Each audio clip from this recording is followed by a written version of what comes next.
cerebro y la formación del cerebro desde pues la concepción hasta llegar a lo que ustedes hacen, que es trabajar con la adolescencia. Y yo siempre digo que los maestros deberían tener muchas asignaturas dentro de los PENSA que trabajan las universidades, donde tengan herramientas que puedan sustentar mejor el conocimiento psicológico, o sea, donde puedan ayudar, tal vez tener herramientas que puedan ayudar a sus alumnos a conocer un poquito más de psicología. Tal vez no tantísimo de pedagogía, aunque la pedagogía es importante, pero la pedagogía es muy práctica. O sea, la pedagogía, todo aquel que quiera hacer un buen trabajo práctico como docente, tiene herramientas fáciles para hacerlo, porque inclusive es tan fácil, diríamos, el agarrar herramientas pedagógicas que te dan la oportunidad de que con cualquier cosa que tú tengas, cualquier objeto, hacer una clase. O sea, para las personas que tienen cierto grado de interés en poder desarrollar una docencia donde los estudiantes sean tomados en cuenta, con cualquier cosita que usted idee, con cualquier cosita que usted planifique, usted está haciendo tal vez un excelente trabajo. Lo que se necesita es tener ideas, más que otra cosa. Ahora, para conocer de psicología tenemos que leer mucho, tenemos que tal vez involucrarnos en un mundo que nos habla mucho de nosotros mismos, que nos dice cómo somos, quiénes somos, qué queremos, hacia dónde vamos, por qué somos así. O sea, muchas cosas que realmente desconocemos de nosotros mismos, y si nosotros mismos no nos conocemos, entonces empezamos a no actuar bien cuando deberíamos hacerlo, a no actuar bien ante un prójimo que son nuestros estudiantes, y a desconocer, especialmente, por ejemplo, cuando un estudiante tiene alguna situación especial, que muchos maestros, por ejemplo, catalogan en un aula a todos los estudiantes por iguales. Y como hay tanta diversidad dentro de lo que es la docencia y dentro de lo que es el ser humano, tanta diversidad, que tenemos que tomar en cuenta que cada persona es única. Pero el que cada persona sea única, hay cosas que la persona tiene que son únicas, por supuesto. Menciónenme dos cosas que son únicas, por ejemplo, del ser humano. Son tres, pero son únicas, y le voy a pedir nada más que me mencionen dos. Su actitud. Bueno, la actitud puede ser, en cierto modo, parecida a los demás y puede actuar de manera igual, inclusive. Actitudinalmente puede actuar de manera igual a otra persona. Un ejemplo.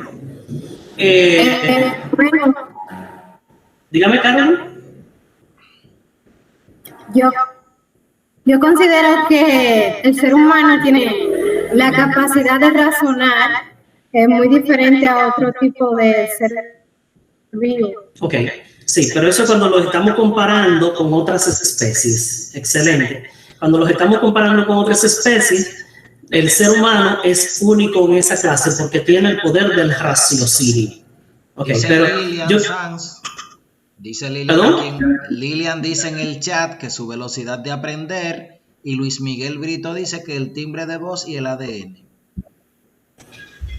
Bueno, en el ADN usted tiene muchas cosas que son similares. Por ejemplo, vamos a suponer Caroline, que tiene una bebé. No puede negar esa bebé que es hija de Caroline. Si le hacen una prueba del ADN, va a salir 99.99 que es hija de esa persona, ¿verdad? Entonces, al igual que los hijos de María, etcétera, etcétera, y todo el que tenga hijo aquí, Alexandra Polonio, que acabó de dar una hermosa bebé también a luz. Entonces, eso también nosotros tenemos similitud, pero hay tres cosas esenciales que nos distinguen uno del otro, de nosotros mismos. Vamos a ver, síganle dando, le voy a dar una pista. Las huellas digitales son diferentes de todo el mundo, ¿verdad? Las huellas digitales suyas no se parecen a las demás.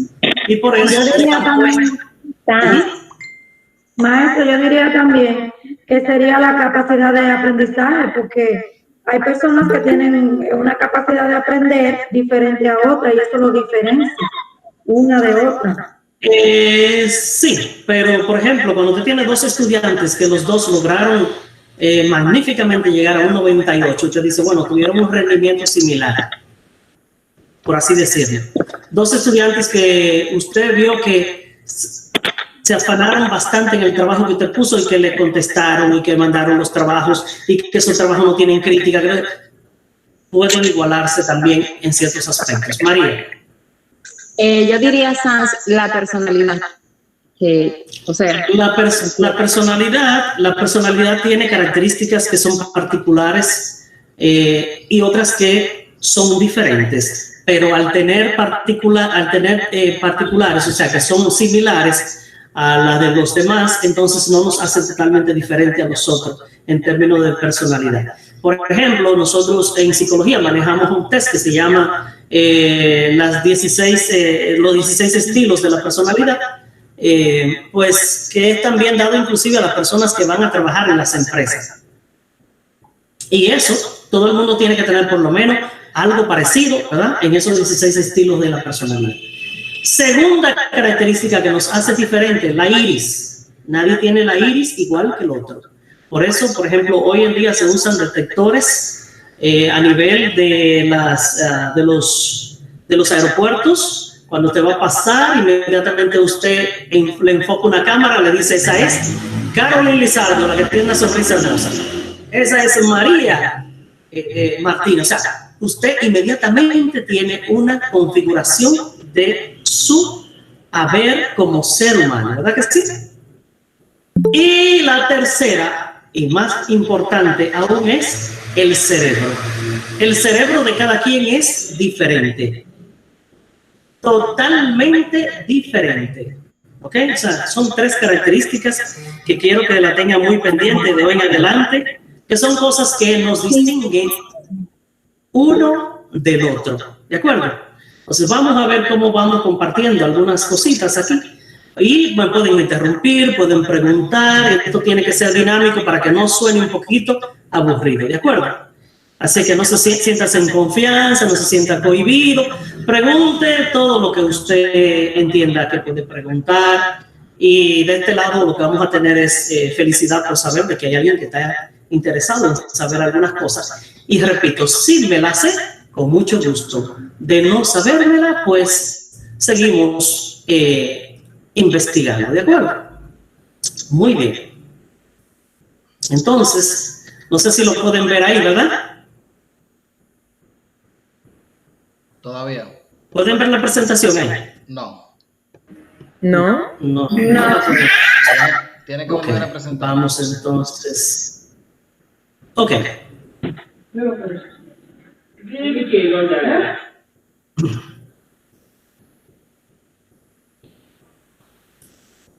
¿Y ahora? Ahora está iniciando la presentación.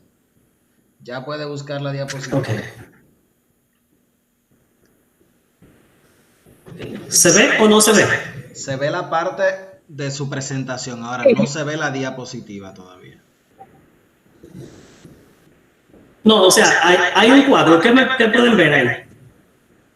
Lo que usted está viendo en su pantalla, eso podemos ver. ¿Cómo, cuándo y por qué se aprende? No, tiene primero que aperturar en la Ok, diapositiva. pues voy a ocultar y voy a volver a intentarlo de nuevo. Vamos a ver. Entonces, bueno. Vamos a ver. Muy bien.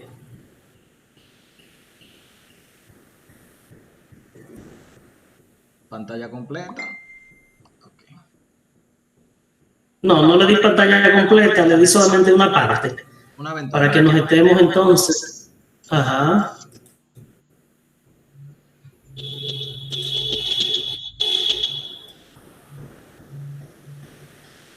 Parece que la pantalla completa va a ser el éxito. Voy a tener que dejar de compartir otra vez para hacerlo completo. Y así pues ya no nos interrumpimos. Vamos a ver.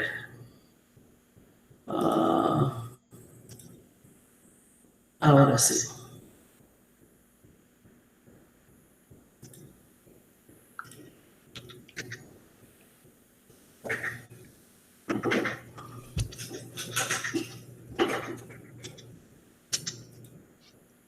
Ahí sí. Ok. Pueden ver entonces todos ahí. Muy bien, entonces vamos a entrar en materia. La terminología que nosotros hoy pues vamos a emplear son puras de lo que son las neurociencias. He estado involucrado en el estudio de las neurociencias desde hace ya unos años y todo lo que hacemos todos los días es leer en base a esta nueva ciencia, pues para nosotros, los que estudiamos psicología, que nos aporta muchísimas ventajas en términos de conocernos un poquito más. Aquí entramos entonces. Bueno, dice, inicio de nuestro cerebro. ¿Cuándo se inicia realmente la vida cerebral? ¿Cuándo hay un cerebro? Aquí tenemos en esta gráfica, dice 25 días. No sé si lo pueden ver porque está un poco pequeño. Olfran, ¿se ve? Sí, se puede observar. Ok. Bueno, pues a partir de los 25 días ya tenemos lo que es una formación cerebral. Ese tallito azul, como azul verdoso que ven ahí, ya ese es nuestro cerebro. Entonces nuestro cerebro va a ir modificándose a medida que vaya pasando el tiempo. Ya a los 35 días se va viendo que hay una división un poquito más, ¿verdad?, extensa. A los 40 días también tenemos algunas áreas que se van anexando y a los 50 días ya está empezando a producirse lo que sería después la parte frontal, ¿verdad? La parte posterior, que sería ya lo último que madura en nuestro cerebro. A los 100 días, pues, tenemos un avance un poco más detallado de lo que es toda la masa, ¿verdad?, cerebral. Y a los 8 meses ahí podemos ver cómo ya el cerebro muestra casi una madurez, pero todavía falta una división más alrededor de entre los 8 y 9 meses o 6 meses, pues ahí, desde los 6 meses hasta los 9 meses, se está construyendo todo lo que es esa arruga que ustedes ven en el dibujo del cerebro, que es la parte de la masa que la gente le llama la materia gris, que no es totalmente gris, sino que hay una parte que también es blanca, que nadie habla de esa parte blanca del cerebro. Entonces, está la división, por ejemplo, del encéfalo, donde están, por ejemplo, el diencéfalo, que obedece también a lo que es nuestra parte, pues, de los lóbulos, tanto hemisferio y los lóbulos, por ejemplo, frontal, parietal, temporal, occipital, y los hemisferios tanto izquierdo como derecho. Entonces, el cerebro al inicio está conformado en 3 estructuras. Cuando estamos en esos primeros meses, antes de salir, el cerebro se va formando a través, por ejemplo, de estructura. Y esa estructura primaria da lugar a 3 partes. El cerebro se divide en 3 partes en esta estructura. Y ahí tenemos, por ejemplo, el prosencéfalo, que da lugar al mesencéfalo y al hormencéfalo. Entonces, estas estructuras, por supuesto, van a ser parte luego esencial de todo lo que es la parte frontal. Ese lóbulo frontal es el que va a tener lugar en ese prosencéfalo. Luego tenemos el mesencéfalo, que va a ser el mesencéfalo, que es la segunda parte, que vas a tener prácticamente el interior de nuestro cerebro, donde ya está el tálamo, el hipotálamo y todos esos partes importantes integrales de nuestro cerebro. Eso es cuando el cerebro vaya madurando, ¿verdad?, consecuentemente. Pero también, ya por último, tenemos el rombencéfalo. El rombencéfalo es la tercera parte, que es la parte ya anterior, ya bajando desde lo que es el cuerpo calloso, toda la parte del cuerpo de Virolio, pues también el cerebelo, etcétera, etcétera. Toda esa parte vas a ir conformándose desde el puerto de Virolio, por puerto o puente de Virolio, hasta terminar con el cerebelo, que es nuestro cerebro reptiliano. Así le llaman al cerebelo, el cerebro reptiliano. Y ustedes saben por qué, o se imaginan por qué se le llama el cerebro reptiliano, ¿verdad que sí? Si alguien quiere, pues comentar, si sabe de esto, pues nos gustaría que comparta para que no se nos quede nada. Bueno, debe parecer seguro algún reptil. Ok, ¿quién más? ¿Alguien más? Bueno, se le llama el cerebro reptiliano especialmente porque es nuestro cerebro antiguo. Es aquel donde traemos ciertas emociones que realmente han sido sufridas a través de los años. Y cuando hablamos de esas emociones, por ejemplo, el miedo, la ira, ¿verdad? El asco, que es una de las emociones más viejas que tenemos dentro de nuestro cerebro, el asco. Ustedes ven que los niños empiezan a experimentar sensaciones de asco desde 2 o 3 o 4 o 5 o llámese pocos días para no ser tan exacto. El asco es una de las emociones más antiguas y una de las que más se arrastra y se visualiza a menor tiempo de vida del ser humano. Pero ¿de dónde viene el asco? Viene realmente de una historia antigua, viene de cómo el individuo a través de los años, de todo ese arsenal de años atrás, ha venido defendiéndose y ha venido también repudiando cosas a través de la historia. Por ejemplo, hay gente que dice, me da tiriquito cuando yo veo tal cosa. Y ese tiriquito es un instinto que viene a arrastrar, y ese instinto se encuentra por lo general en esta parte hemisférica que le llamamos la parte occipital del cerebro baja, que es nuestro cerebelo. Se le llama reptiliano por ser uno de los antiguos, o sea, la parte más antigua que arrastra nuestro cerebro. Ahí es donde el cerebro realmente tiene la sensación del frío, del calor, porque estuvo expuesta a alta temperatura o a baja temperatura, vivió en un desierto, qué sé yo, un ancestro. Entonces, cada cosa que realmente pasa con nosotros deja una huella. Cada mala experiencia o buena experiencia que sea súbita, de repente deja un aprendizaje. Los aprendizajes llegan de repente, llegan rápido, cuando son aprendizajes que se dan de manera súbita, de manera espontánea y que se generan sin que el individuo lo esté esperando. Entonces, ahí y nuestro cerebelo, que es otro cerebrito aparte, que tiene también pues hemisferio, que tiene lóbulos, que tiene ventrículos, o sea, tiene todo, también forma parte de una estructura importante, que es la que nos va a dar también lo que es la seguridad, el movimiento, lo que va a tener también ahí cercano lo que es nuestra parte visual, o sea, cómo nosotros podemos enfocar desde ahí atrás donde mandamos órdenes para que entonces se produzca a través de ese lóbulo temporal que está cerca ya de los oídos y los ojos, que todas estas neuronas asocien lo que es la comunicación eléctrica que tienen para la mejor visión, para el mejor enfoque, etcétera, etcétera. Entonces, pasamos. Lo que decíamos anteriormente, la parte del prosencéfalo, el mesencéfalo y el jormencéfalo, pues ahí lo tienen un poquito más claro, ¿verdad?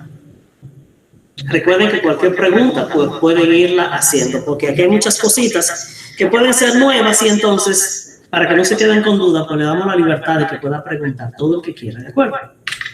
Muy bien. Entonces, aquí, siguiendo con la división, ¿verdad? Del encéfalo, entonces tenemos la parte anterior. Cuando hablamos de la parte anterior, estamos hablando de la parte delantera. Cuando hablamos de la parte mesencéfalo, pues es la parte media, y ya el rombencéfalo, pues la parte pues posterior. Aquí tenemos entonces la cara lateral del cerebro. Nuestro cerebro está dividido en lóbulos. Eso es el lóbulo frontal, que es el que se acerca a nuestros ojos, a nuestra frente, ¿verdad? Determinado ahí por un círculo que ustedes ven ahí, no sé si ven el mouse, ¿verdad? ¿Pueden ver el mouse? Sí. Sí. Ok. Ahí hay como una pequeña hendidura, ¿verdad? Esos son surcos cerebrales, ¿verdad?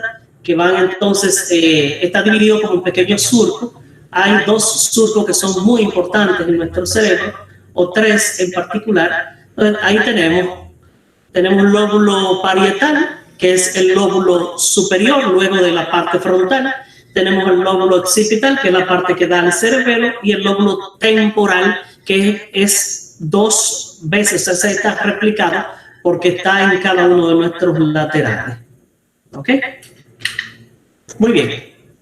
Entonces, aquí tenemos las áreas funcionales de nuestro cerebro. Dentro de esas áreas funcionales podemos ver entonces la área motora. En el área motora, ahí que ustedes ven en ese colorcito, ahí es donde se origina el lenguaje, ¿verdad? En el área de Broca, denominado esto a su descubridor Peter Broca. Y tenemos también el área de Wernicke, que es el área funcional. Este es el área operativa del lenguaje, el área de Broca. Pero cuando para una gente hablar tiene que emitirse una orden. Entonces esa orden se origina ya posteriormente por aquí arriba, que es la parte pues superior, donde va a producirse entonces una comunicación inmediatamente con el área de Broca. El área de Broca es la parte articulatoria, es la que manda a lo que yo estoy haciendo ahora, reproducir un lenguaje, a que se produzcan los sonidos. ¿Okay? Entonces, se dice que una afección en la parte izquierda pues puede afectar la Broca y también en la parte derecha puede afectar la parte del área de Wernicke. Entonces, ahí tenemos también el área sensitiva, tenemos pues el área afectiva del lenguaje, ¿verdad? Tenemos el área visual, como les decía ahorita, en la parte ya occipital, el área auditiva que está en el lóbulo temporal y aquí la afectividad general que está por debajo de la temporalidad. ¿Okay? Eso es una diríamos que entre medial, porque no es externa, sino medial, llegando a lo que es el hipocampo. Muy bien. ¿Puedo hacer una pregunta? Sí. En relación a esta estructura que usted nos acaba de demostrar, ¿son esas líneas imaginarias para nosotros tomar datos? ¿Son estas líneas realmente definidas así en términos médicos, para términos de afecciones en la parte cerebral, para que los profesionales de la conducta puedan tomar algún tipo de medida en relación a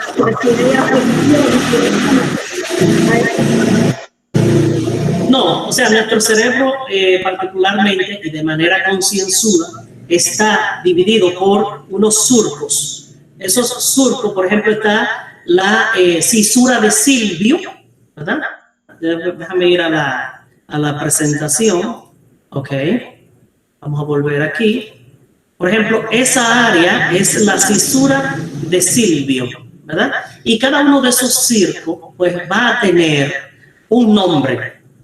¿Okay? Esos son como canales por donde hay una división y debe pasar, por ejemplo, vamos a suponer, si nosotros dividiésemos este cerebro en dos mitades, entonces vamos a ver cómo desde adentro, aquí abajo, ese es el cuerpo calloso, miren, esa parte. ¿Ven mi mouse? ¿Ven el mouse cómo se despliega? Sí. Ese es el cerebro cortado en dos. Eso entonces aquí se visualiza el cuerpo calloso, pero aquí da lugar entonces a los órganos de los cuales nosotros nos estábamos refiriendo ahorita, como el tálamo, el hipotálamo, entre otros. Ahí hay más o menos una decena de pequeños órganos que son totalmente vitales, que van a ser propiamente lo que van a dirigir en gran parte el cerebro. Pero pueden buscar más adelante los nombres de las cisuras, ¿verdad? Que sería también interesante que lo vayan conociendo. Que la intervención de Bagni viene en relación a que en geografía, por ejemplo, las partes de los paralelos y meridianos son imaginarios, pero en el cerebro vemos que son reales. No, en el cerebro no son imaginarios. O sea, están ahí. Forman parte de la estructura del cerebro. O sea, si cuando hablamos, por ejemplo, de la cisura de Silvio, que es la que yo le enseñé, y aquí, por ejemplo, esa importante que ustedes ven ahí, esa es la cisura de Rolando. Y cada una de ellas va a tener un nombre de acuerdo a la persona que, por ejemplo, tuvo el descubrimiento. ¿De acuerdo? Cisura de Rolando. Y esta aquí, que va a hacer una separación entre lo que es la temporal, el lóbulo temporal, con ya la parte del lóbulo pues frontal, y gran parte, por ejemplo, del occipital y el lóbulo, pues, parietal. Entonces, ahí esa se llama la cisura de Rolando, la de arriba, y esta, la de Silvio. Cisura, con C, y después con S, cisura. Muy bien. ¿Alguna otra pregunta relativa al cuadro? Entonces, el cerebro tiene SANS. Dígame, Carolina. Entonces, el cerebro está dividido en lóbulos, en surcos o fisura, que es prácticamente lo mismo, ¿verdad? Y en hemisferios. No. Cada cosa es independiente. Si lo vemos desde el punto de vista, por ejemplo, pragmático, es que ustedes ven, por ejemplo, aquí mismo en la gráfica, ven que cada una de esas líneas va a ser como una cisura, ¿verdad? Pero las cisuras importantes son las que estamos nombrando. Entonces, los lóbulos, ya que mencionamos anteriormente, aquí lo tenemos, los lóbulos, ok, también son partes diferenciales, así como los hemisferios. Los hemisferios solamente son dos, derecho e izquierdo. Algo importante de los hemisferios es, y aquí lo tenemos entonces, hemisferio izquierdo y hemisferio derecho. Lo que hace el hemisferio derecho es ordenar toda la parte de lo que ejecuta la parte izquierda de nuestro cuerpo. No sé si me copian. O sea, cuando yo, por ejemplo, hago alguna acción matemática, yo estoy utilizando yo como derecho que soy, ¿verdad? Que no soy zurdo, yo estoy utilizando mi parte izquierda, que es donde se aloja todo lo lógico matemático. Sin embargo, con mi mano derecha es que yo voy a plasmar lo que yo estoy haciendo, porque los hemisferios se interconectan a través del cuerpo calloso, lo que yo le dije ahorita cuando dividíamos el cerebro en dos, ¿verdad que sí? Entonces, esa parte que une esos dos hemisferios va a ser como, usted se imagina como cuando Codetel está en la calle, que abre uno de esas cajas que tiene arriba en los postes de luz, que tiene millones y millones de alambres ahí. Así es los millones de conexiones y fibras que pasan de un lado a otro para sustentarse. Entonces, el cerebro actúa de la siguiente manera. La parte izquierda regula la parte derecha y la parte derecha regula la parte izquierda. ¿Ok? O sea que tenemos que entenderlo de esa parte. Y aquí, ahí hay algunos detalles, por ejemplo, el lenguaje, que queda en la parte izquierda, el lógico-matemático, ¿verdad? Lo analítico, la parte dominante. En el lado derecho tenemos lo artístico, lo poético, lo afectivo y la memoria, ¿verdad? Cuando hablamos de la memoria, bueno, es en términos de memoria a largo plazo, porque cuando, por ejemplo, nos encontramos con la parte donde se almacenan las memorias episódicas, está más al lado derecho que al lado izquierdo. Bien, seguimos entonces, quedamos aquí, ¿verdad que sí? Y aquí decíamos que el rey de los sistemas, miren, nosotros tenemos 11 sistemas. Por ejemplo, Carolyn y Alexandra, que trabajan con ciencias naturales, tal vez le hablen mucho a los estudiantes de los sistemas. En el cuerpo humano, pues, habitan 11 sistemas. Y dentro de esos 11 sistemas, el rey, el número 1, es el sistema nervioso central. Ese es el que comanda todas las funciones que se dan en nuestro cuerpo. Sin cerebro no podemos existir. El corazón lo están inclusive haciendo de una manera artificial, ¿verdad que sí? Y ya ustedes han visto noticias de algunos experimentos de trasplante de corazón y esto que por aquí, que esto por allí, y que se hace inclusive hasta 15 de más, ¿verdad que sí? Trasplantan órganos.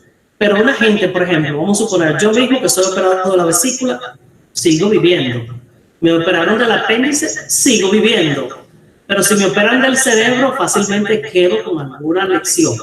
Claro, el cerebro tiene parte que puede ser operable también. Porque, por ejemplo, donde hay un tumor, a la gente hay que sacarle ese tumor y con ese tumor se va parte de las estructuras.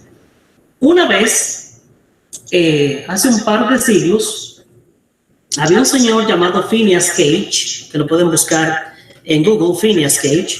Ese señor se le atravesó trabajando en cuestiones de ferrocarriles, se le atravesó una lanza, algo, un hierro. Y ese hierro le atravesó parte de lo que es la parte frontal, ¿verdad? De su cabeza, y fue operado. El señor, antes de su operación, él no murió, quedó bien. Él tenía un comportamiento sosegado, tranquilo, era una persona que casi no hablaba, era una persona que tenía realmente hasta cierto punto miedo escénico, etcétera, etcétera. Tras su operación, o sea, tras la operación de Phineas Cage, ocurrió todo lo contrario. El tipo era muy ya extrovertido, el tipo realmente no conocía lo que eran las normas sociales y protocolares, a tal punto que Phineas Cage no murió por su operación, sino murió por las acciones y su conducta luego, al pasar los años. Muy bien, hay una pregunta por ahí. Sí, bueno, más que todo, Luis Miguel Brito. Adelante. Más que todo es, pues, yo conozco a alguien que hace algunos años tuvo un accidente de tránsito, de esos que son tan comunes en nuestro país. Okay. Y bueno, yo tengo entendido que le extirparon parte del cerebro. De hecho, él usa una gorra para que se le vea bien la cabeza porque tiene una parte que no, como que no tiene parte del cráneo. Parte de la masa encefálica, perdió parte de su masa encefálica. Bien, y él estaba casado y imagínense ustedes, no cumple con su interés varonil, vamos a decirlo así.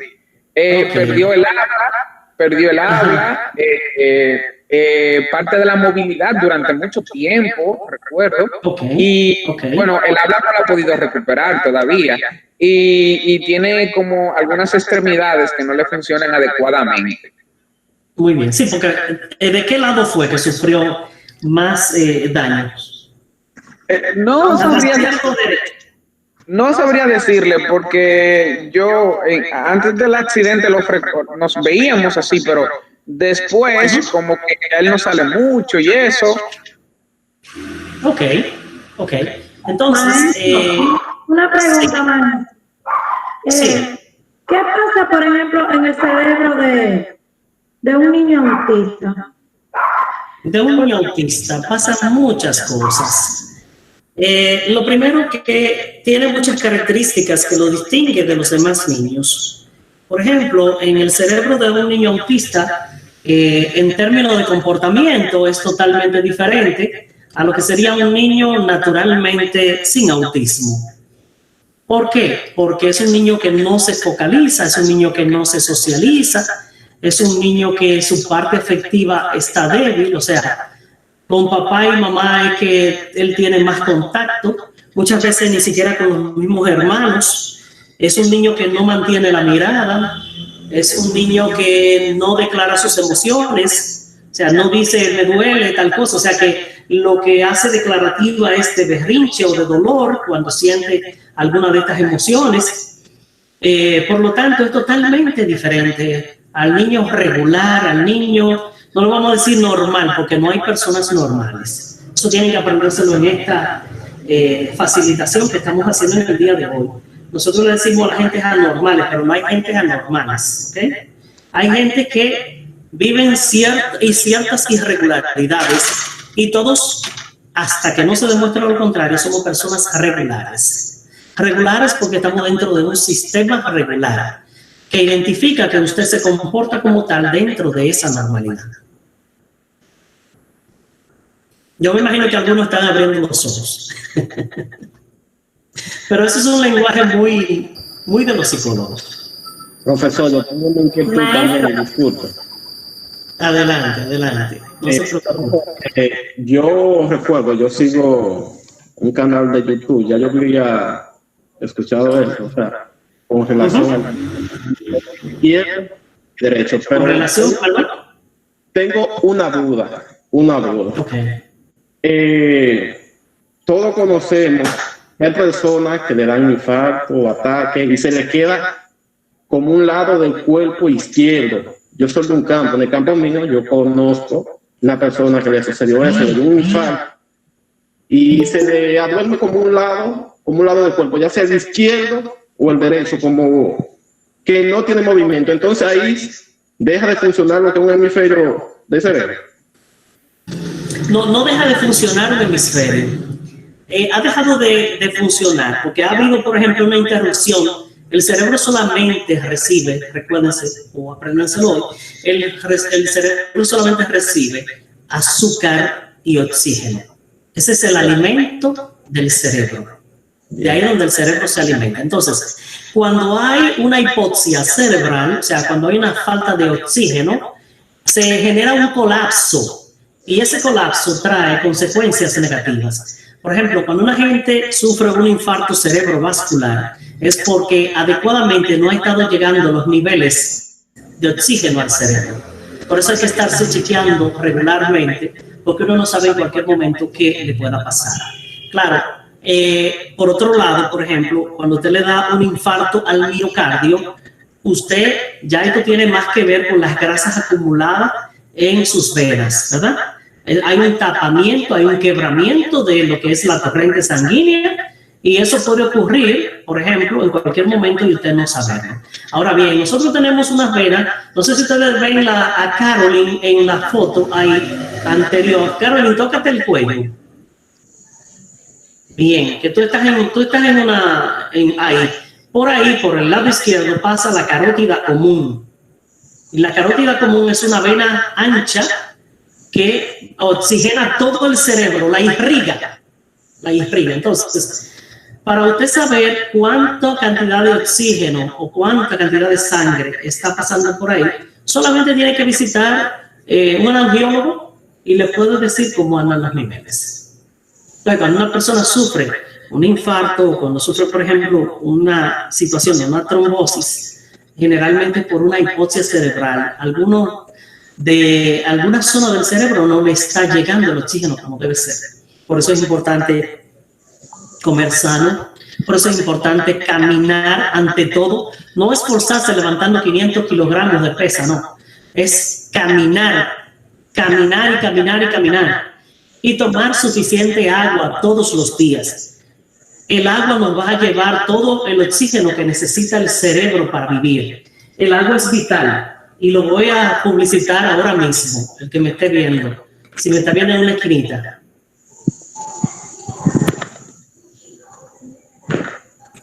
Nosotros tenemos que obligarnos a beber, porque muchos de nosotros no nos da sed y entonces creemos que nuestro cuerpo no la necesita y es vital para poder mantener. Lo único que lleva el oxígeno a la sangre es el agua y después de ahí la buena meditación y las terapias de respiración para aquellas personas que por ejemplo, tienen terapias de yoga, saben trabajar con mindfulness. No sé si ustedes han trabajado con mindfulness o saben lo que es el mindfulness. ¿Lo han escuchado? ¿Han trabajado? ¿Saben de mindfulness? Yo he escuchado. Ok, perfecto. Aquella persona que no tiene idea. Aquella persona que pues practican el mindfulness es grandioso porque eso le va a dar un estilo de vida diferente. De aquí en adelante, todos ustedes que son personas muy jóvenes, tienen que empezar a vivir una vida un poquito con más conciencia, porque realmente nosotros necesitamos vivir con una vida plena de conocimiento de lo que nosotros hacemos y lo que dejamos de hacer. Bien, pasamos a la siguiente. Entonces, ¿qué pasa en el cerebro del adolescente? Bueno, miren, cuando hablamos, por ejemplo, de la vida, desde los primeros años de vida, déjenme decirle, voy a poner aquí también otra vez en la cámara, la mayor parte de la conexión de un ser humano, según las neurociencias, se produce desde el primer día hasta los 3 años de edad. En ese momento, el cerebro, todo lo que no está utilizando, empieza a hacer lo que en neurociencias llamamos poda sináptica. La poda sináptica tiene su nombre, como en el campo, como cuando una mata está ya que se le ha desflorado por todas partes y los ganchos están muy grandes, ¿verdad? Nosotros entonces hacemos una poda a ese árbol para ponerlo bonito. Entonces, eso mismo hace su cerebro para que su cerebro esté en condiciones óptimas. Poda sináptica. ¿Cuándo se hace una poda sináptica? Cuando el cerebro no va a utilizar lo que ya tiene ahí y que está evidenciado que usted no lo necesita. Ahora bien, dice una vieja por ahí, como digo una cosa, digo la otra. Hay gente que permite que su cerebro se le muera. Y esa gente que permite que su cerebro se le muera son aquellos que no hacen ejercicio, no viven estudiando, no leen, no ponen su cerebro en juego, no hacen ni siquiera un crucigrama, no juegan un juego de ajedrez, no bailan, ¿verdad? No cantan. Esas personas están viendo su cerebro morir. No se inscriben, aunque sea en un curso de tejer, ¿verdad? No hacen absolutamente nada que chismear con la vecina o el vecino. Entonces, una vida donde usted no le esté dando uso a un órgano tan importante, ese órgano entonces empieza a hacer poda sináptica. Y esa poda sináptica va a arrojar que en un momento X dado, lo que usted necesitaba ya no lo tenga. Por eso nuestro cerebro puede entrar en un proceso de envejecimiento, pero no solamente porque usted no lo use, también porque usted lo contamine. ¿Cómo contaminamos nuestro cerebro? Bueno, la primera contaminación es usar estupefacientes, ¿verdad? O productos químicos que vayan a dañar todo lo que es la cablería. El cerebro tiene dos formas de cómo comunicarse, que es a manera química o eléctrica. Y una sola neurona puede ser de 10 a 15,000 conexiones. Una sola neurona. Imagínense eso. O sea, si nosotros nos dispusiésemos a usar nuestro cerebro, fuésemos sabios, fuésemos personas con mucha capacidad, con mucha inteligencia, con mucho arraigo académico, pero nosotros preferimos no usar nuestro cerebro, no forzar ese órgano que es tan importante para que nos beneficie en lo que es el conocimiento. Entonces, pero también, aparte de los químicos que pueden envenenar nuestro cerebro, también está la contaminación auditiva. O sea, usted, donde usted esté con un reggaetón o una música de esa a todo dar, trabajando como DJ o lo que sea, tarde o temprano usted va a tener consecuencias negativas. Porque es diferente que usted vaya un día, ¿verdad?, a la casa de Olfran, se haga unos espaguetis y todo el mundo grite, salte y haga un escándalo enorme. Pero cuando usted trabaja eso, cuando usted se somete a estar de discoteca en discoteca, gracias a Dios que la pandemia ha parado un poco eso, para aquellos que son tan fiesteros. Pero también esa contaminación sónica afecta bastante el cerebro. Entonces tenemos la afectación química, la sonora, ¿verdad? Y por la ingesta de alimentos que sean también nocivos para nuestro cerebro. Dentro de esos alimentos están, por ejemplo, aquellos alimentos que son fritos en esa fritura que se llama moscatel, donde fríen 10 y 15 veces en un aceite o duran un mes utilizando el mismo. Entonces, todo eso también hace daño a nuestra salud. Ya sí me jodí.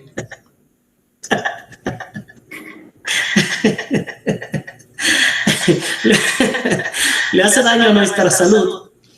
Por lo tanto, estamos condenando, no, ese otro en caso serio. Estamos condenando. A Olfran que le gusta la fritura, la cerveza y el musicón, caramba, qué cosa. Le está dando duro cuando ven a veces sale de la videollamada. Dios mío, tan buenas que son. Y la habichuela con dulce le gustan también mañana. Una habichuela con dulce mañana. No, pero eso también me gusta, la habichuela con dulce. Bien, entonces, vamos a seguir. Entonces, aquí dice, en este parrafito que escribimos, dice que los educadores son los encargados de enseñar durante el periodo de mayor plasticidad del cerebro. Entonces, después de los 3 años que un niño arranca, que ha tenido una poda sináptica, me traslado a la etapa preoperativa, que es la etapa que denomina Piaget, entre los 3 y los 7 años. el niño ya tiene un lenguaje conformado, el niño ya no quiere que papá y mamá lo estén cubriendo, que sea dependiente de papá y mamá, ya él quiere salir con sus amiguitos, ya él quiere ser un poco independiente. Entonces ahí empieza la vida social y activa del ser humano. Por debajo de los 3 años los niños viven debajo de la falda. Pero viene entonces el de las operaciones concretas, como dice Piaget, que está entre los 7 y los 11. Entonces ahí ya el niño inclusive no quiere que la mamá le hable delante de los amiguitos. Ya no quiere ni siquiera, es una independencia prácticamente total.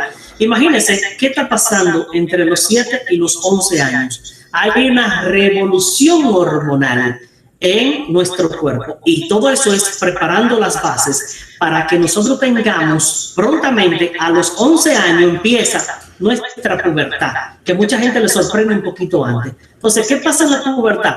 Hay un tremendo lío con nuestro cerebro. ¿Por qué? Porque ahí viene todo en grande. Ahí viene entonces el ensanchamiento de las caderas en las niñas, ahí vienen, por ejemplo, la menarquia, que es la primera menstruación, en los hombrecitos ya vienen las primeras expulsiones del semen, etcétera, etcétera. Vienen la barba, los vellos púbicos y axiales, etcétera, etcétera. O sea, tenemos una transformación y así como está nuestro cuerpo, así también está nuestro cerebro. Entonces, es un momento de agitada conexión, es un momento extraordinario en la vida del ser humano. Por eso, todo lo que usted le diga al muchacho le va a resultar que usted no tiene la razón, porque ya él es un ser independiente cerebralmente, no de manera económica, ni de manera autosustentable, sino de manera cerebral. Él se cree un ser totalmente independiente. Por eso, lo más agitado que hay en la vida es un adolescente. Y todos ustedes y yo pasamos por ahí. El hombre es más hombre en esa etapa. La mujer es más mujer en esa etapa. Y se desautoriza el papá y la mamá, aunque tenga un doctorado en el área de lo que es la convivencia. Porque realmente la opinión del padre y de la madre no vale ante la opinión de ese ser que se está comiendo el mundo por delante. Y con esas edades es que ustedes están trabajando. Con esos seres es que ustedes están trabajando. Y entonces a esos seres es que ustedes tienen que saber manejar. Con esos seres es que ustedes tienen que saber construir conocimiento. Y el construir conocimiento con seres que se crean superiores a ustedes es un gran desafío. ¿O no? ¿O me equivoco? Para nada. Más real. Entonces, claro, enseñar el periodo crítico también muchas veces se convierte en una oportunidad de cambiar el futuro, en una oportunidad excelente, porque la persona intervenida, usted tiene un dominio todavía sobre ella. Entonces, cuando usted, por eso hay muchos muchachos que en esta edad la intervención de un buen docente lo lleva a ser un excelente profesional. Pero también la intervención de un mal docente lo lleva a perderse en la vida. Entonces hay que tener mucho cuidado, porque el docente que trabaja con media, con bachillerato, con secundaria, como lo llamamos hoy, con la 1.17 y la 22.2017, es un docente que tiene que estar preparado. Por eso dije al inicio de este conversatorio, que es prácticamente un monólogo, porque yo soy el que estoy hablando, que tiene que estar preparado con más arraigo de la materia de psicología para poder manejar a esa clase, que es una clase que se cree que está por encima de todo el mundo. Bien, entonces, hay una pregunta interesante. Dice, ¿se nace con limitadas condiciones para aprender o es una facultad para toda la vida? ¿Qué ustedes creen? Dice, vamos a ver. ¿Qué ustedes creen? Me gustaría escuchar algunas opiniones. Me gustaría participar en esta... Lilian Bruno, dele para allá. Yo creo que no se nace con una capacidad de aprendizaje limitada, porque a lo largo del transcurso de nuestra vida esas capacidades pueden estimularse para desarrollarse o pueden dejarse morir, y que era lo que usted decía, que el cerebro iba perdiendo funcionalidad por el hecho de no darle uso a esas áreas. Correcto. Milagros. Milagros ten. Jesús. ¿O Jesús? Ok, profesor, yo estoy de acuerdo y no estoy de acuerdo a la vez. Vamos a ver. Un ejemplo, ¿verdad? Si la persona que nace ya nace con algún problema de nacimiento, se podría decir que sea una persona especial, quizá eso limite a su cerebro, pero si nace una persona física, sana, en salud, yo diría que ya ahí depende de la persona la capacidad del cerebro. O sea, Muy bien. ¿Sí? Dígame. Sí, termina. Si la persona nace en un estado de salud normal, un estado de salud bien, yo pienso que puede llevar el cerebro hasta donde él quiera. Esa es mi opinión. Correcto. Muy acertada también tu opinión. Vamos con Luis Miguel. Bien. Por la pregunta que hizo una compañera ahorita y por lo que nos explicó el maestro, hay condiciones genéticas y biológicas que condicionan el aprendizaje y es el caso específico de los niños con autismo, ¿verdad? Y algunos tipos de limitación, otros tipos de limitaciones como el TDA, etc. También hay personas que tienen el IQ bajito, o sea, le hacen 5,000 muestras, 5,000 test en 5,000 psicólogos distintos y salen personas con IQ bajito. Ahora, el que ve la película multipremiada por todas las academias de cine, Forrest Gump, puede que piense lo contrario. Ok, bueno, Luis Miguel ha dicho algo muy interesante también. O sea, los tres, tanto Lilian, Jesús como Luis Miguel, han hecho correctas aclaraciones, correctas aportaciones. Lo único que Lilian, para defender un poco lo que Lilian decía, Lilian se refería a un ser regular, ¿ok? Y Jesús Francisco se refiere a patologías que ya vienen preexistentes en el organismo, ¿verdad? En esa persona, al igual que sustenta Luis Miguel. Entonces, cuando hay una patología, ya la cosa cambia. Ya la cosa cambia porque no estamos ante algo que naturalmente vino porque vino, sino porque ya hay una preexistencia de un daño, de una patología, que eso lo vamos a ver el día 15, vamos a tratar los trastornos de aprendizaje, ¿verdad? Ahí lo vamos a nombrar todos y por qué se generan, de dónde se generan, y todo eso vamos a verlo ese día 15. Carolyn. Quería hablar, Carolyn. Yo quería hacer el aprendizaje. Ajá. ¿Me escuchan? Sí, le escuchamos. Yo pienso que sobre el aprendizaje en parte del cerebro, según lo que yo pude observar, que registra emociones, que registra con el aprendizaje. Entonces, yo considero de que ver no solamente con la genética, sino con el ambiente. No creo que si no es porque hay una afección o una enfermedad, no creo que el aprendizaje se encuentre limitado. Muy válida también tu intervención, Carolyn, y tienes razón. O sea, si todo está dentro de lo normal, entonces todo dentro de lo regular, entonces podemos decir que todas las condiciones están dadas para que el niño aprenda, ¿de acuerdo? Bien.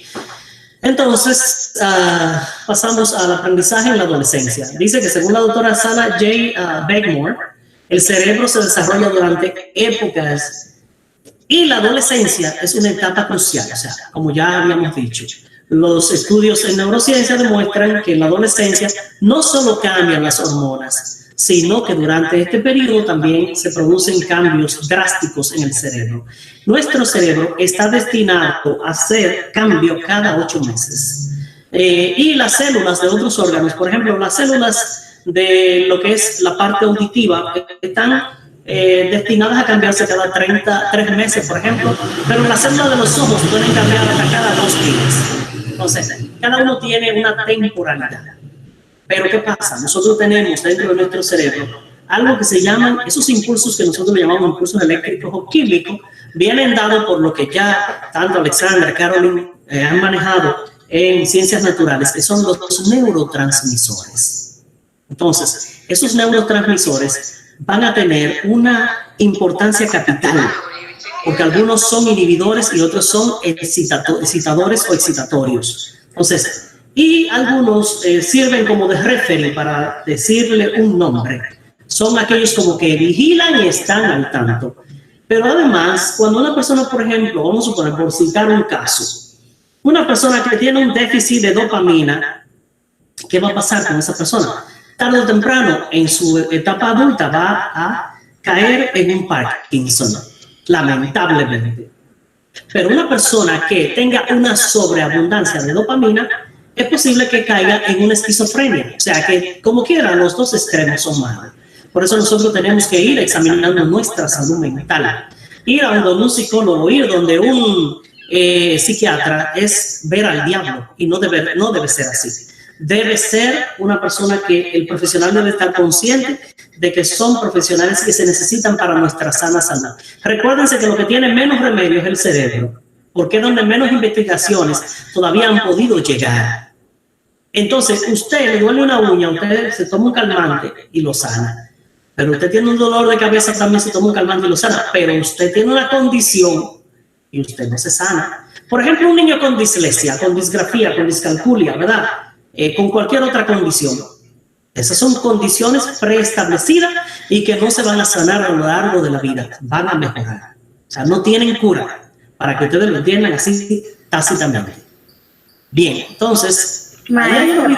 Sí, dígame. Maestro. Sí. En este caso, me gustaría hacerle una pequeña pregunta. Por ejemplo,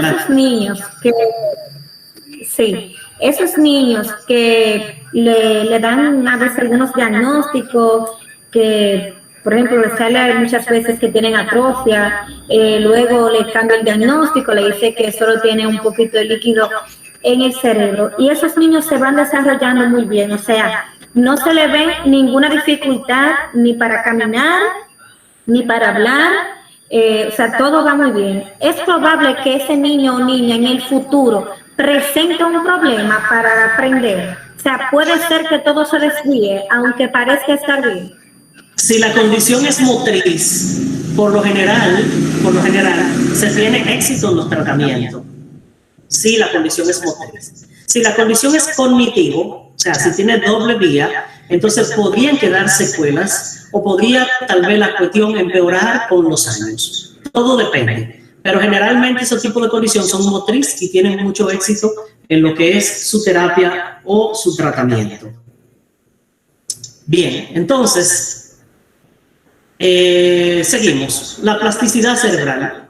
Ustedes han escuchado. No es que el cerebro sea plástico, ¿verdad?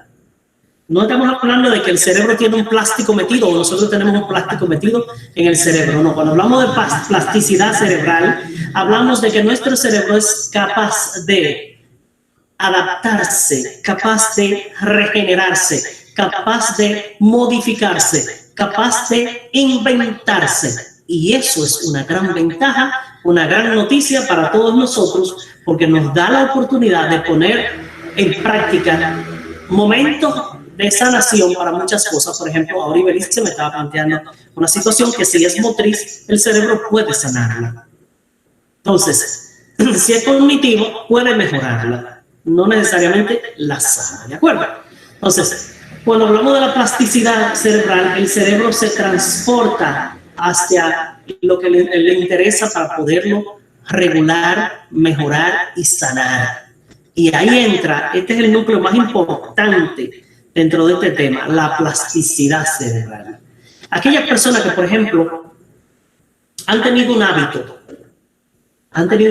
que son alcohólicos, que son tal cosa, inmediatamente empiezan una terapia y en serio se lo toman y cumplen con eso, el cerebro entonces hace una neuroplasticidad.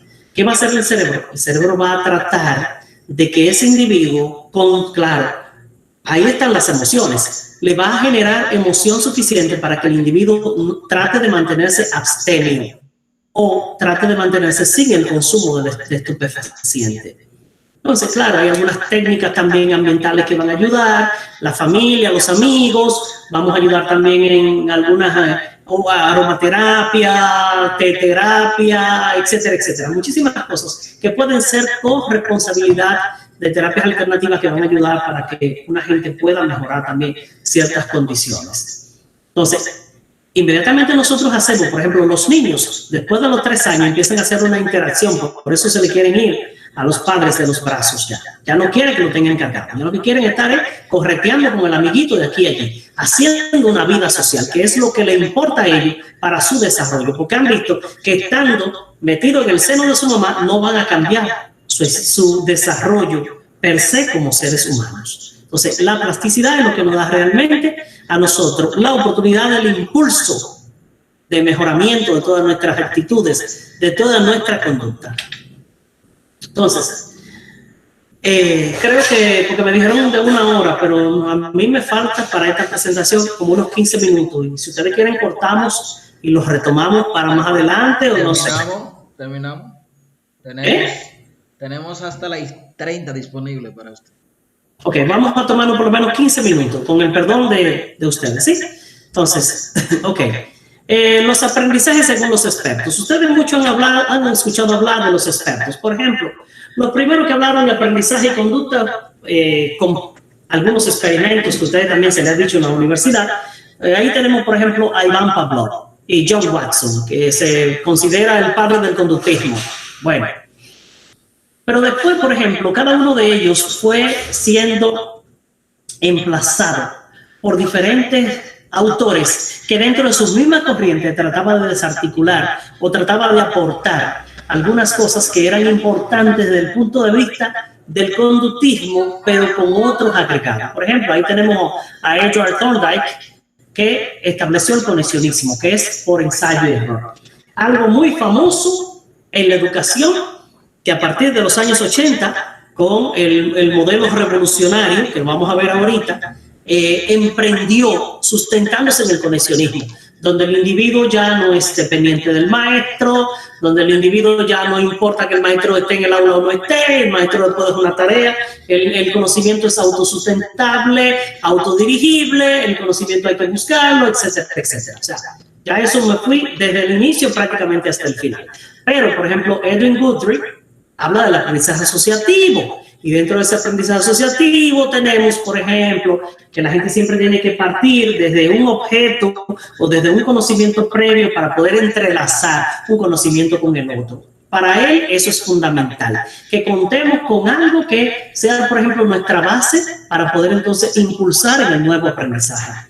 Ahí tenemos a Frederick Skinner, que ustedes lo conocen más por Skinner, que habla del conductismo operante, que ya es un conductismo que está basado en lo que es una conducta propiamente diferente, donde yo tengo, por ejemplo, algunos castigos y tengo algunos refuerzos. Y ahí habla Skinner sobre el castigo positivo, el castigo negativo. No sé si ustedes lo han escuchado en la universidad o lo han escuchado por ahí. Pero también, aparte de los reforzadores, tanto positivo como negativo. Por ejemplo, cuando yo voy manejando un vehículo a 180 kilómetros por hora y pasé un susto, el susto del año, se me atravesó una vaca, una cabra, un caballo que se llegó a la autopista, pero tuve la oportunidad de esquivar y salir ileso. Entonces, ¿qué significa eso? De acuerdo a Skinner, a Frederick Skinner, con el condicionamiento operante, eso representa un castigo positivo. ¿Por qué un castigo positivo? Vamos a ver. Porque y ahora me voy a ir. Aprendizaje en mí. Porque ha dejado un aprendizaje positivo, aparte del susto que tuvo al costar la vida. O sea, el susto fue tan grande y que por poco te salvaste, o que pudiste también hasta tener el accidente, pero te salvaste. Entonces, ya jamás esa persona va a volver a manejar a 180 kilómetros por hora. Entonces, eso son uno de los castigos positivos que te da la vida para tú dejar de hacer ciertas conductas que están fuera de lo normal o de lo regular. ¿Se entiende, verdad? Bien, entonces, pasamos aquí al aprendizaje social de Albert Bandura. Albert Bandura fue un psicólogo que dijo, yo creo que el aprendizaje es social, pero que se basaba tanto en el cognitivismo como en el conductismo. Y dijo, yo voy a poner un muñeco y este muñeco, todos los niños cuando salgan de la escuela X, le van a dar trompada, patada, le van a dar todos los golpes que quieran darle. Pero, ¿qué pasa? Un segmento de niños, cuando veía que, de ahí él hizo una investigación muy interesante. Cuando los niños le daban patada al muñeco, algunos desarrollaron agresividad, porque hacían imitación a aquel que venía y le daba con furia, y ellos le querían dar con mucho más furia para derrotar el muñeco. Entonces, de ahí se desarrolló cierto grado de agresividad en una masa de adolescentes X de la escuela X, de donde él desarrolló ese estudio. Pero también pudo darse cuenta que el aprendizaje es social, porque cuando venía uno y le daba, al otro se le ocurría venir a darle también. Entonces, de manera tal que lo que hacen otras cosas, como dicen nuestros abuelos y nuestras madres, tú eres como los monos, que lo que hace fulano lo quiere hacer tú, porque nosotros somos seres sociales y el aprendizaje también es por imitación, y esa imitación es social. Pero ahí pasamos, por ejemplo, esto se lo estoy comentando de manera rapidita, porque estos escriben cientos y miles de páginas, ¿de acuerdo? Para decirles lo que estamos diciendo aquí brevemente. Pero hablamos, por ejemplo, de Jean Piaget, que Piaget ya lo utilicé ahorita, cuando estaba hablando de las etapas del desarrollo. Piaget experimentó con sus propios hijos, inclusive. Piaget dejaba a los hijos con animales que le fueran a agredir. Piaget hizo varios experimentos. Piaget le ponía cosa caliente en la mano a un hijo para ver su sensación y su emoción y cómo era su reacción. Era lo que una persona puede llamar en la calle un loco, pero no, buscaba dar una respuesta. Entonces Piaget viene donde con su constructivismo, él lo que quiere decir es, el individuo construye su propio aprendizaje. Claro, ese propio aprendizaje, el individuo va a elegir qué aprender, que también ha formado parte de nuestro currículum en las escuelas, con el constructivismo. Pero muchas veces el estudiante no sabe qué aprender. El maestro tiene que ser una guía. El maestro tiene que ser una lámpara que vaya guiando la luz de ese estudiante donde quiera llegar. Entonces, también es ligado a la pedagogía operatoria, que tiene una mención grandísima en América Latina. La pedagogía operatoria significa que el individuo es un autorregulador de su propio aprendizaje. Quiero aprender, cómo aprender y dónde voy a aprender. Entonces, de ahí nos vamos a Abraham Maslow, que Abraham Maslow es un humanista, que ya es una pedagogía, por ejemplo, no directiva, pero con ciertos grados de emoción y ética. Para Abraham Maslow todo debe ser versado en la ética, en la buena formación, en las buenas costumbres, y todo debe estar basado, por ejemplo, inclusive hasta el triángulo jerarquizado de necesidades que es de Abraham Maslow, que lo trabajan también cuando hay, por ejemplo, feria de la alimentación, lo trabaja Lizardo, lo trabaja Polonio. Ese triángulo que ustedes ven de la alimentación, eso es producto también de una idea arrastrada de Abraham Maslow, la jerarquización de las necesidades básicas del individuo. Y ahí pasamos entonces a David Ausubel con el aprendizaje significativo, que es un aprendizaje al cual ustedes han estado más ligados porque son muchachos jóvenes con una universidad fresca en la cabeza. En el aprendizaje significativo lo que implica es, por ejemplo, lo que dice nuestro currículum, es formar para la vida, que ese aprendizaje realmente tenga un objetivo para el cual nosotros estamos formando. Lev Vygotsky también en el grupo de Piaget con el constructivismo, pero hace también un enfoque sociocultural e histórico. Él dice que necesitamos tener una preexistencia de algo, Piaget no, para poder reforzar nuestro conocimiento. Y por último tenemos la pedagogía liberadora, que es ya de estos años modernos, con la modificación estructural. La pedagogía moderna implica de que el individuo es una persona libre en un campo libre de aprendizaje y que tenemos que buscarle la vuelta. Ya no es la persona que estamos prestos para darle un reglazo, ya no es la persona que tenemos que ponerle un castigo para que aprenda, etcétera, etcétera, sino que tenemos que buscarle estímulos y reforzadores de aprendizaje. Bien, entonces ahí pueden ver más o menos una leyenda que arrastra desde Pavlov. Estos son los conductistas, los más importantes, y ahí lo estuvimos también estableciendo, desde Pavlov hasta Guthrie, ¿verdad? Seguimos. Aquí está uno de los experimentos famosos que hicieron, por ejemplo, Iván Pavlov con la salivación del perro. ¿Qué decía él? Por ejemplo, cuando él le presentaba la comida al perro, el perro salivaba por comérsela. ¿Qué pasaba en el cuadro 2? Si le tocaba la campanita pero no le enseñaba la comida, el perro no surtía ningún efecto. En el cuadro 3 nos muestra que cuando yo le tocaba la campanita, pero lo acostumbré a que esa campanita venía acompañada de un platito de comida, el perro entonces salivaba. Finalmente, ¿qué es lo que se buscó? Que el perro salivara cuando le tocaba la campanita, pero ya había una predisposición, ya había una cultura de mostrarle tanto la comida como el sonido de la campana. El condicionamiento operante, ¿cómo funciona? Bueno, sencillo. Nosotros tenemos estímulos, como lo decía ahorita, y reforzadores. Tenemos los estímulos, los reforzadores positivos y negativos, y tenemos también castigos positivos y negativos. Los castigos, por ejemplo, positivos, una forma muy adecuada para las maestras de iniciales, mandar al niño a reflexión a una esquina. Eso ustedes no es nuevo para ustedes, ¿verdad? Pero ¿con qué se busca? Se busca la modificación de la conducta. Y la modificación de la conducta se da cuando el individuo aprende que lo que estaba haciendo es correcto y ya no puede volver a hacerlo. Entonces, ahí volvemos con una gráfica de la teoría cognitivista, bueno, el cognitivista social. Aquí, ¿qué pasa también, por ejemplo, con el cognitivismo? El cognitivismo, pues apuesta que la persona, por ejemplo, primero atienda, después el segundo paso es la percepción, luego elige lo que va a aprender y luego entonces lo memoriza, lo internaliza.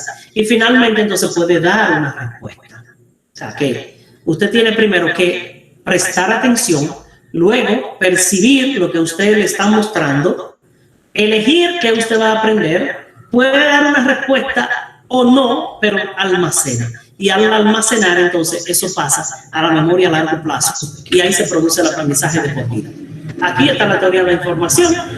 Ya estas son teorías modernas de aprendizaje, que sería muy bueno que le tomen unas fotos y los que tienen celulares y que puedan buscar sobre esa teoría, ¿verdad? No de la Gestalt ya, pero, por ejemplo, la teoría de verbalización, la de organizadores avanzados, condiciones de aprendizaje, y parte ya de nuestras aplicaciones en términos de cognitivismo.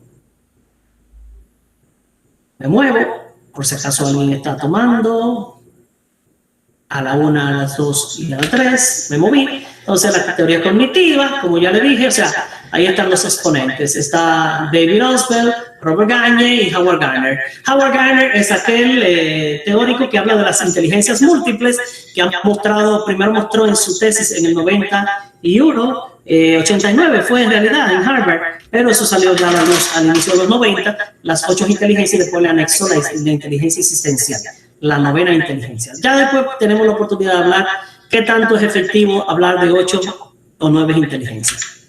Entonces, los procesos cognitivos básicos, de la sensación y la percepción, de lo que les estuve hablando. La motivación es fundamental para que nuestros alumnos aprendan. Si no hay motivación, entonces solamente aquellos que estén automotivados son los que van a aprender, más aquellos que no estén automotivados, entonces no van a aprender de igual manera. La atención es propia de exigir, la atención es propia de compartir, y no solamente con un mal llamado a la atención a un alumno que me están prestando, sino buscando estrategias que nos conduzcan a que esos estudiantes pues, puedan aprender. La discriminación se refiere a que cuando ya yo recibo los estímulos y ya he seleccionado lo que yo voy a aprender, entonces yo discrimino. Yo digo, bueno, voy a coger esto, voy a coger aquello, y de aquí voto allí, que esto es lo que me interesa. Como lo que estoy haciendo en este momento, que ya de haberme aprendido esta exposición para quedar bien con ustedes, pues discrimino y hago lo que entienda que sea lo mejor. Entonces, la conceptualización, por supuesto, viene dada después de usted haber aprendido algo. Cuando usted es capaz de conceptualizar es porque ya su memoria tiene almacenamiento, ¿de acuerdo? Entonces aquí en el proceso cognitivo complejo se da en el pensamiento, o sea, el pensamiento ya fluido, que yo tengo la capacidad de hacer tal o cual cosa, de que por aquí yo solamente empleo esto para esto, pero ahora lo voy a emplear para tal o cual cosa. Y bueno, ahí tenemos entonces la memoria, que es el almacenamiento. Tenemos memoria a corto plazo y a largo plazo. La memoria a corto plazo está dictada a durar no más de algunas veces segundos, puede durar unos minutos, cuanto más. Un número de teléfono, apréndetelo, mira, mi número de teléfono tal, me llama a tal hora, que sé yo qué, si me interesa me lo voy repitiendo en el camino hasta que se me grabe. Es probable de que cuando ya yo lo vaya a utilizar, tal vez se me haya borrado, pero si yo lo repito, lo escribo, tal cosa, es probable de que lo almacene.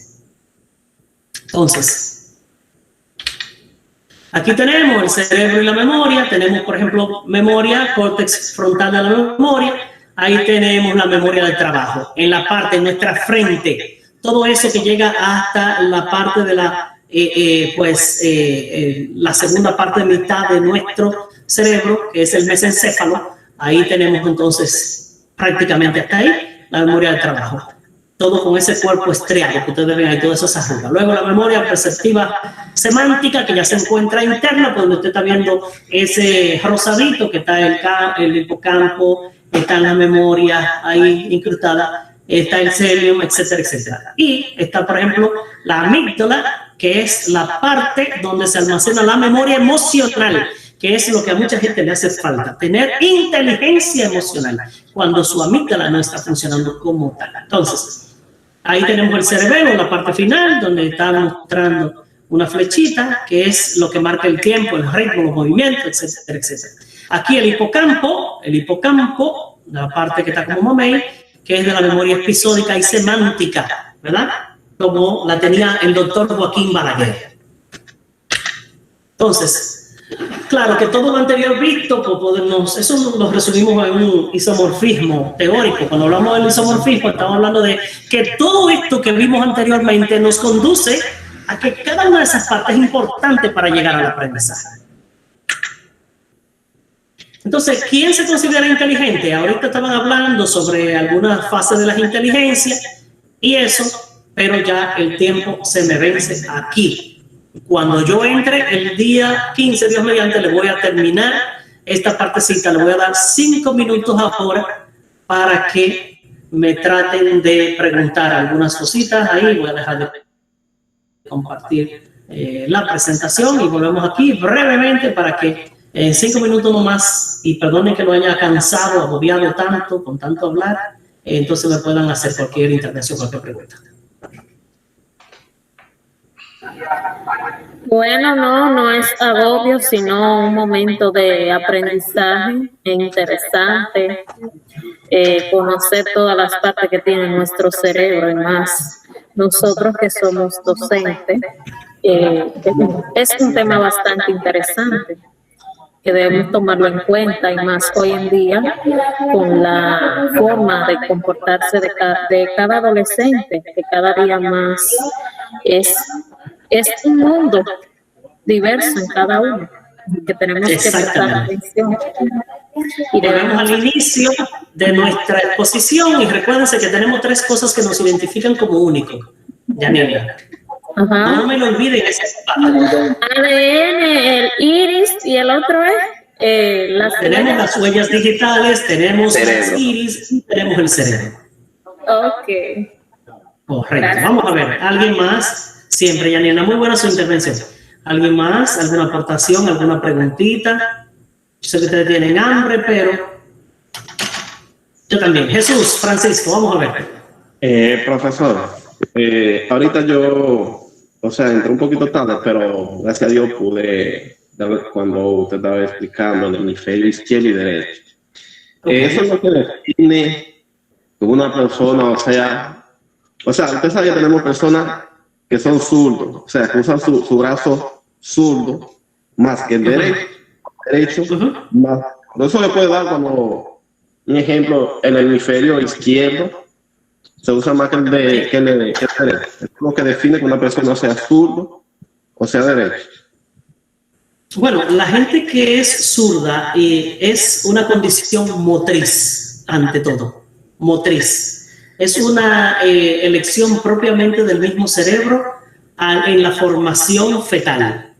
Pero hay una buena noticia. Los niños pueden ser ambidiestros. Los niños, si usted se lo propone, pueden ser ambidiestros. ¿Perdón? Entonces, esa noticia que le doy, Jesús Francisco, le da la oportunidad Díganme, Caroline, que según... No pregunta. Los zurdos duran más que según qué, no lo escuché muy bien, perdón. Según algunas personas y rumores los duran más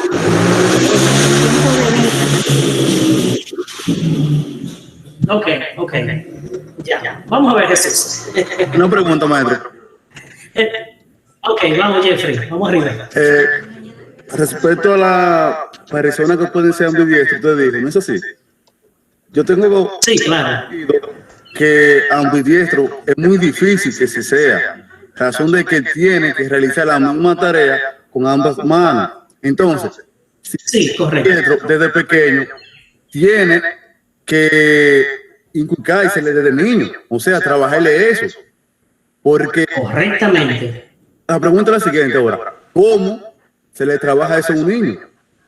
Porque excelente pregunta. Miren, ustedes viven mutilando aprendizaje en los niños, los que tienen hijos.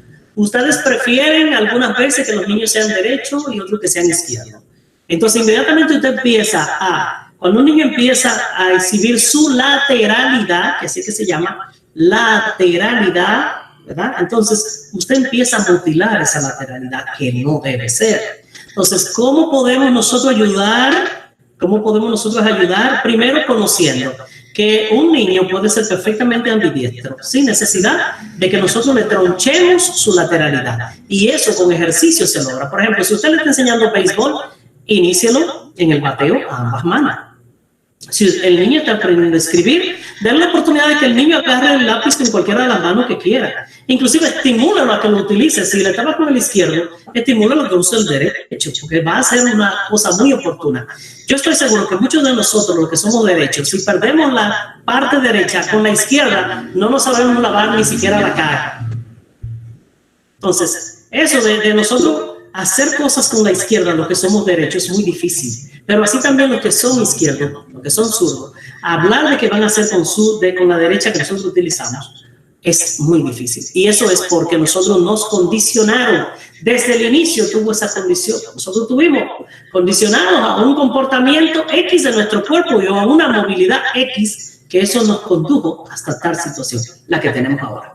Pero usted puede variar. Por eso dije que hay excelente noticia, porque usted puede variar esa realidad. Vamos a ver. ¿Quién más?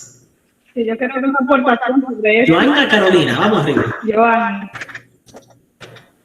Yo tengo un niño de 2 años y él tiene todas las indicaciones de que va a ser ambidiestro. Excelente. Muchas personas me dicen, no, tú no utilizas nada más la mano derecha, no lo dejes. Digo yo, no. Yo mejor lo estimulo a que lo utilice la derecha. Excelente. Motivo, cuando él está escribiendo, digo, ahora vamos a escribir con la derecha, ahora vamos a escribir con la izquierda. Excelente. Él utiliza sus 2 manos. Perfectamente. Y para comer también. Y para comer que sea igual. Que para comer no tenga restricción. Y un consejito, Joana, en ese sentido, es que, aparte de que el niño, por ejemplo, tiene que supervisar todas las actividades que se hacen, que sean en conjunto con las 2 manos, y tratar de que el niño la ejecute. Pero te doy una observación también. Su proceso de escritura puede llegar un chinchín más tardecito. Por eso no te desesperes. Porque el niño está construyendo en ambos hemisferios, ¿verdad? Está construyendo su escritura. Ambas lateralidad. Entonces puede tardarse un poquito. Si un niño aprende en 15 días, puede tardar, por ejemplo, con las 2 manos en 30 días, pero va a llegar. Y cuando llegue, le va a llevar años por encima y destreza a quienes no la tienen. ¿De acuerdo? Así es. Muy bien. Una última participación. Buenas noches. Fanny Berbeck. Mi pregunta es, usted mencionaba ahorita que en el cerebro tenemos una parte que es temporal. Entonces yo siempre escucho que dicen que esa parte temporal es la que recoge la información y que no se le quedan en la mente, sino que son temporales. Yo quiero saber si es así o no. Cuando hablamos de temporalidad en memoria, hablamos de la memoria a corto plazo. Esa memoria que, mira, primero tenemos una memoria imprecisa, que eso casi no se habla. La memoria imprecisa es aquella que tú viste un pajarito, una mosca que te pasó, y bueno, te pasó y no le prestaste atención. Pero tú viste algo que pasó y como que de repente sí te llama la atención. Muy bien. Pero tenemos una memoria a corto plazo, que es la memoria que utilizamos para llevar, que mamá dice que compre 5 pesos de ajo, 5 pesos de cebolla, 5 pesos de cebolla, y cuando llego al colmado digo, que me dé 5 pesos de pimienta y 5 pesos de 5 pesos de... Concho, déjame volver para mi casa corriendo otra vez. Y tiene que volver otra vez para la casa a buscar un papelito o a que te refuercen lo que se ha dicho. Cuando hablamos de los hemisferios, hemisferio lateral, izquierdo y derecho, y hablamos de los lóbulos, que el lóbulo frontal o prefrontal, el lóbulo entonces parietal, vean, si me pueden ver, ¿verdad? Si me pueden ver la mano donde la tengo, ¿verdad que sí? Que es el que va entonces a conectar con el lóbulo occipital. Y la temporalidad la tengo en los dos laterales, el lóbulo temporal. Entonces, de ahí era que me refería. Lo otro obedece a la memoria, Fanny Weber, ¿de acuerdo?